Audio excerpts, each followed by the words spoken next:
can music make you a better tarot reader? And how can you incorporate music into your tarot practice? Today, I thought I would share with you guys how I do that with a deck that I just recently acquired. It's brand new to my collection. It's called the Blue Earth Tarot by Alyson Davies. She is an independent creative artist, and I'll put the link to her shop below in the description.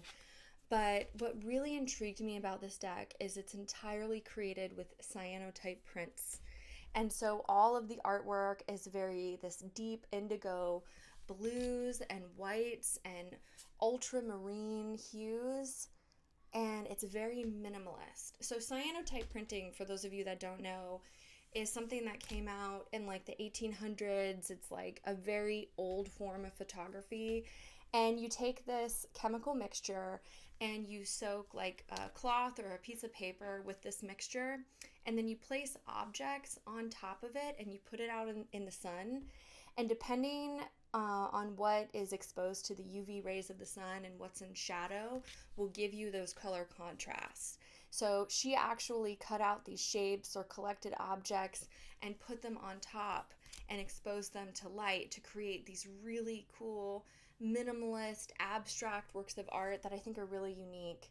I love cyanotype printing. I feel like it's a underappreciated art form, and so when I saw her deck, I was like, oh, I've got to get this. And obviously blue is like one of my favorite colors, but it's a very unique deck, but it is not a Rider-Waite-Smith clone.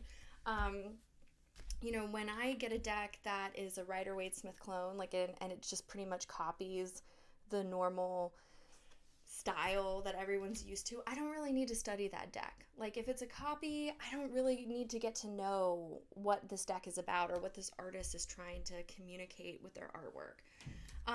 But when I get a deck like the Blue Earth Tarot that's like entirely unique, and she uses different symbolism and different concepts, I need to kind of sit with it. I need to get to know this deck, because every single deck reads differently.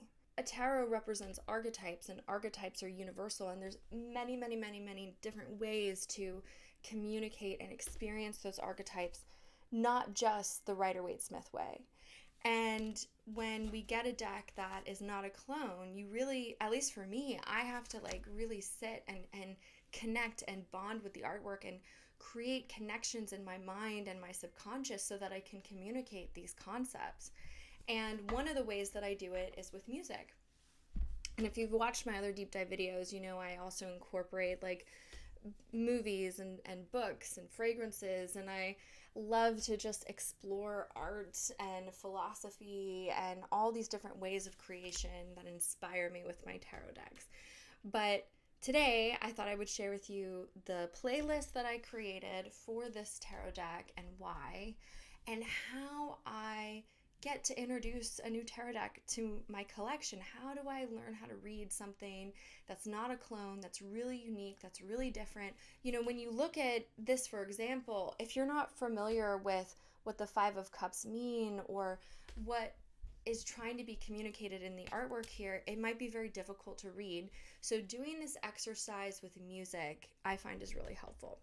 So, let me get started. So the first thing that I do when I get a brand new tarot deck in my collection, especially one that's not a clone, is I look through the artwork and I try to just get a sense of how does this artwork make me feel. And to me, the Blue Earth Tarot really felt like a winter landscape. It felt like, it felt like deep, cold winter. And so when I think about the music that I wanted to find, I wanted things that were very ethereal, very evocative, things that were going to put me into a more liminal headspace where I could suspend my need for like concrete formal reality and get a little bit more comfortable in my emotions. Because another thing that I noticed looking at her art is there's no like people. There's no people. There's hands and shapes and figures and impressions of art, but there's no like concrete figures. Like here we have like a very like loose outline of a figure here, but they're not like a defined person. You can't tell their gender or their ethnicity or anything. And in fact, they kind of even remind me of like spirits. Like here's the Fool, right? And so I wanted to try to find music that embodied that for me. So the first song that I have is called Where Is My Mind by Ruel. Now this originally was a song created by the Pixies that I absolutely love, but I really like this version of the song because she adds like a cinematic pop to it that makes it very cosmic and very surreal. Throughout the song, she has these like ethereal vocals. If you listen, you know, it's like drifting away. It's like echoing, like you're in a dark cave. And the way that she uses the reverb in this song and those kind of airy vocals really reminds me of this deck. So for the song Where Is My Mind, I pulled the Hanged Man. And if you look at the artwork on the card, you see a solid blue silhouette suspended upside down, dissolving into or floating above a pool of water, suspended, surrendered between these two worlds. And as I was looking at the artwork and just enjoying the music in the song, I was thinking about how the artist has this drifting, dissociative tone in the music that kind of resembles the surrender of the hanged man, the feeling of slipping in and out of consciousness. Especially the lyric of the song, Where Is My Mind? I mean, literally, for the hanged man. This represents the shift in perception. And I think there's a line in the song that said, I was upside down, my head fell out, and there's nothing in it. And I feel like this, to me, is how I see the hanged man in the Blue Earth Tarot, is this disorientation, floating suspension of, I'm just a blue blob hanging upside down. Where is my mind? And it is a little bit about letting go, but also is what is in there? What is in my mind? It's really cool. To me, this kind of felt like this song feels like I'm drifting out at sea. And so the dark blue imagery in the artwork kind of reminds me of like a deep, deep ocean, deep ocean, which is really cool. So then the next song that I picked is called Holocene by Bon Iver. I don't know if I'm pronouncing that right. Anyway, I like this song because it's got this indie folk beat to it, but it's very soft. And if you listen closely, he's got different layers of tunes and different textures of vocals that kind of like lead you down this very winding road of trying to feel his vocals in the dark. For Holocene, I got the Page of Cups. And when I look at this artwork, I see a single giant teardrop. And to me, what looks like inside of this teardrop are tiny little fish swimming. And to me, they kind of represent imagination, sensitivity, or discovery. And as I was listening to this song, one of the lyrics came on that said, "At once I knew I was not magnificent." This kind of, to me, illustrated the Page of Cups' humility and openness. This kind of, I'm small, but isn't that a wonderful thing? It's like being a young dreamer, being a small fish in a big ocean, being young. It kind of captures that smallness. I'm a small fish in a giant teardrop. How beautiful is that? I'm so vulnerable. I'm so soft. And it also, I was looking at the video for this song, and the music video is like a young boy running through the landscape and skipping rocks over glaciers, and I thought that was a beautiful connection to the Page of Cups energy, that young, youthful, vulnerable energy. So not all the songs that I selected have lyrics. Some of them are just instrumental, like this next song is called We Played Some Open Chords by A Winged Victory for the Sullen. It's just an instrumental, and what I like about this song is it has these like drony chords that are like heavy and harmonic. Let me turn it up for you. So easy, you know, and I sit there and I shuffle my deck and I'll pull some cards and I'll just sit with the artwork and let my mind react to the music and the artwork and be open to the interpretation of the symbolism on the card. And I find this exercise really important because, you know, at the end of the day, you can read the guidebook and you can follow other people's instructions about how to read tarot, but the only person who really matters is you at the end of the day. How do you interpret the cards? How do you experience the artwork and the archetypes? When you look at this card, what does it evoke in you? Because tarot is just a tool. It's just a tool. It's not where the actual magic comes from. The actual magic comes from you. And tarot is a tool that gets you into that kind of magical liminal headspace.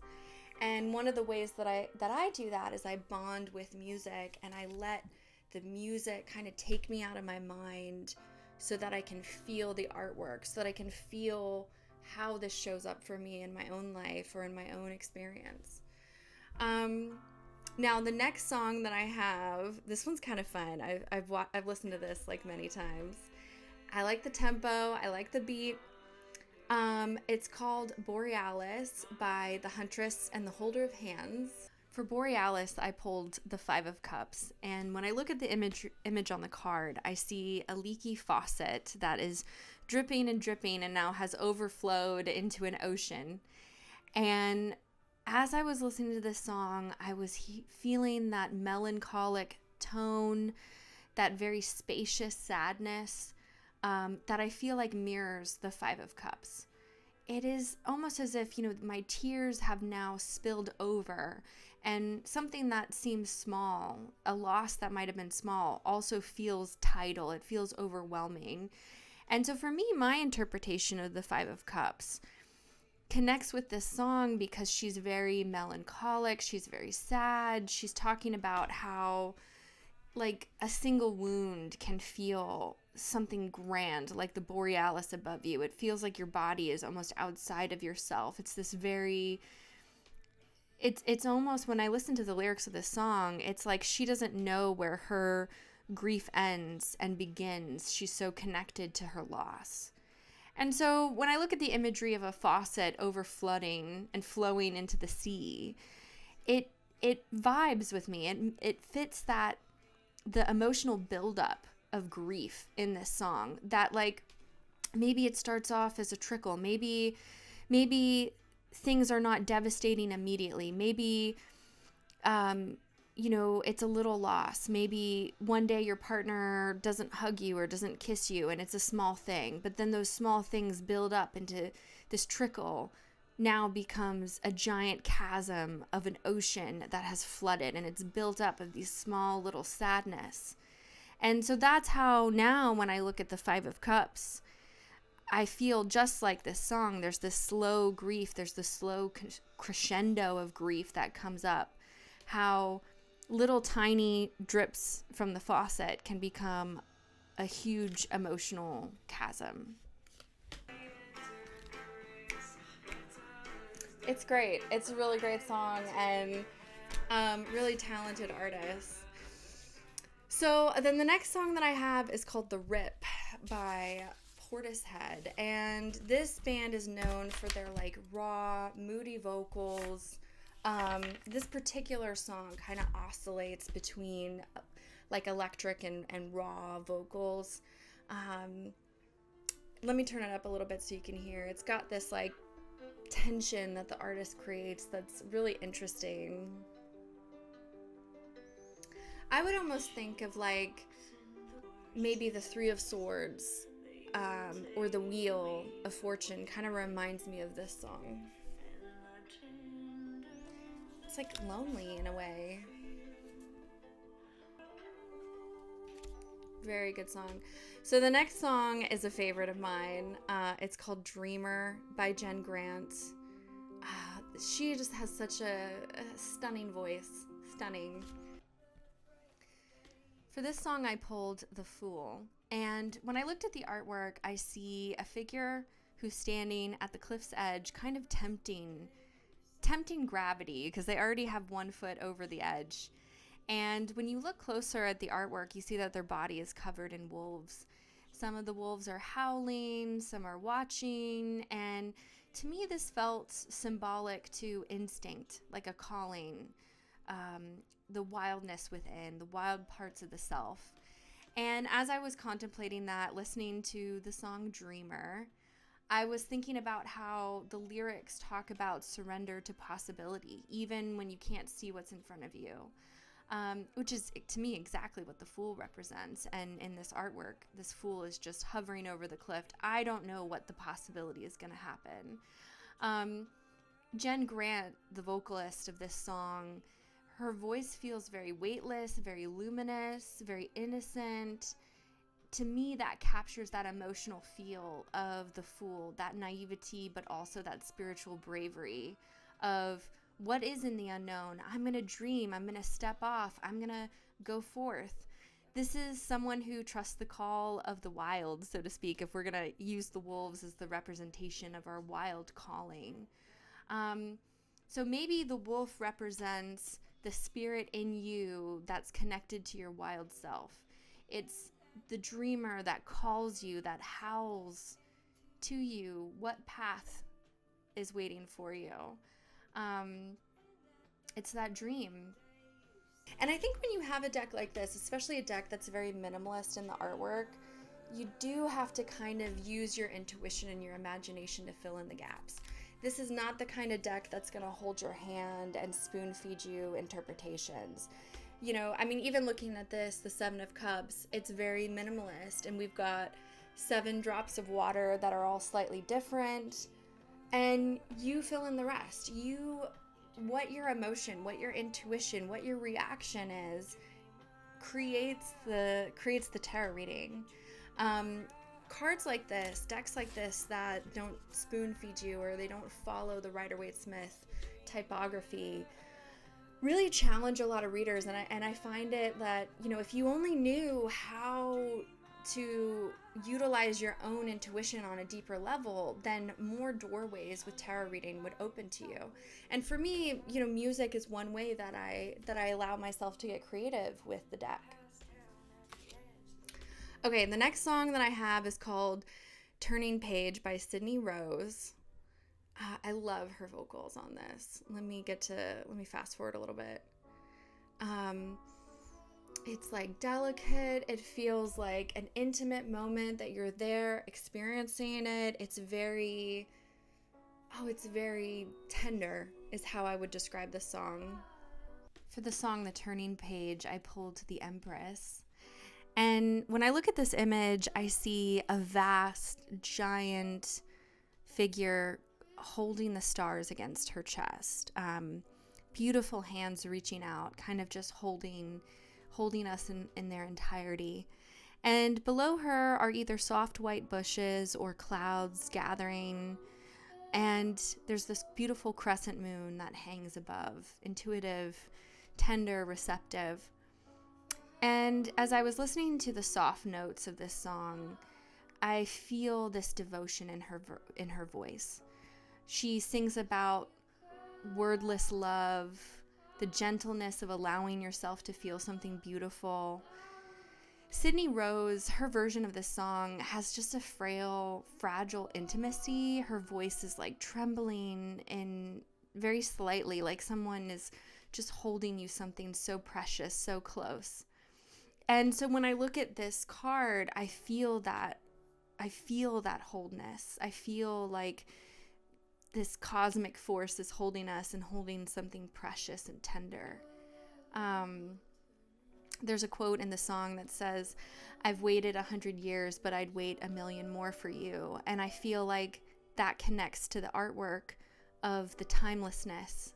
Unconditional love exceeds the vastness of the stars.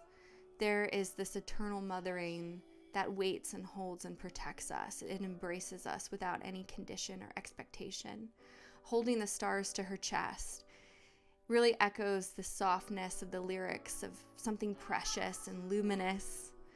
In this particular tarot deck, the Empress to me feels like the sky's guardian, or the mother of the cosmos, the keeper of life's beauty, someone who nurtures something very fragile and delicate.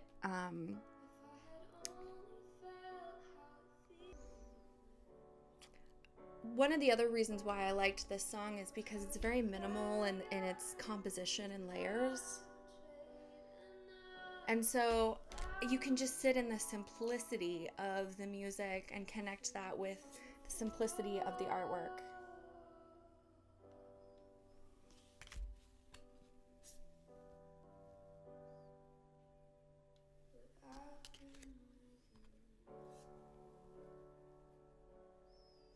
It's almost like a meditation for me. You know, when I come up with these playlists and I explore music and tarot together, it's just a way for me to detach from my mind, detach from the expectations of what I think tarot should or shouldn't be, and just let my mind soak in the music and let my mind explore the artwork without any like expectations of, well, this is, you know, the King of Swords, so it's gotta mean this, or it's gotta be this. I don't put those kind of constraints. If you're an intuitive reader and you're exploring a deck for the first time, you're trying to figure out what's my reaction to this, just let your mind be at peace. Let the reading come to you. Think about, how does this artwork make me feel? Because if you can connect your feelings or your intuition to the card, then you don't have to memorize anything. You don't have to struggle with the guidebook. You can just have that relationship, have that connection to the art. And music is a great alchemical process. It's a great transformative tool to get us out of our heads and into another realm of being, another emotional headspace. And I think that's, you know, it's one of the reasons why I love to collect so many different decks is, you know, I love art, I love music, and I love exploring it in a deeper way. But, you know, you also kind of got to give yourself some creative freedom and allow yourself to explore whatever comes up in your mind. And music is a fantastic way to do that. So if you want this deck, I've got the link in the description below. If you want my playlist, I've also put it below. It's public. So if you want to listen to these songs, by all means. I have a playlist for almost all of my decks. So if you have like a deck in mind, if you want me to share the rest of my playlist, I'm happy to do it. The other thing I wanted to add before I wrap this up is the book that I have picked for the Blue Earth Tarot is called Far Journeys by Bob Monroe. And I have beat up this book because I've been carrying it with me. And the reason why I picked this book is because it's about his experience, like out-of-body travel and like astral projection. And I thought that the Blue Earth Tarot was an awesome deck to pair with this book because, again, there's no like figures in it. It's all very abstract. And the figures that are in it, they look like ghosts. Like if we were being projected out of body, like we wouldn't have a concrete form or like a physical essence. And so that's the deck that I'm reading with this book. And maybe when I'm finished reading this book, I will give you my thoughts on it. But if you guys want more, let me know, because I have lots of playlists to share with you guys. Anyway, I've rambled enough for today. Take care, and till next time.